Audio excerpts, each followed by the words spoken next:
I've traveled 15 hours to get here, so I apologize in advance to the Commission if I go a tad bit over my time. I could stand here today and talk about all the injustices unfolding in Pakistan, but today I want to give you the context, the story behind the headlines, so you can truly get a grasp of what is happening and why. Let me start with the event that shattered whatever remained of a Pakistan democratic facade, the general elections of February 8th, 2024.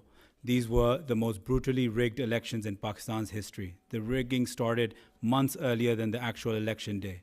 They stole the symbol of our very part of the party, which was the cricket bat, so voters couldn't identify us on the ballot. Our candidates were forced to contest as independents, creating chaos and confusion. Nomination papers were rejected, rallies were banned, banners were torn down, flags were forbidden, leaders were jailed, exiled, driven underground. Many of them are here today. Yet, the people of Pakistan rose to the challenge. And one of the highest turnouts in our history, the Pakistanis came out and voted for change. Independent data and independent observers have both shown with academic fact that PTI-affiliated candidates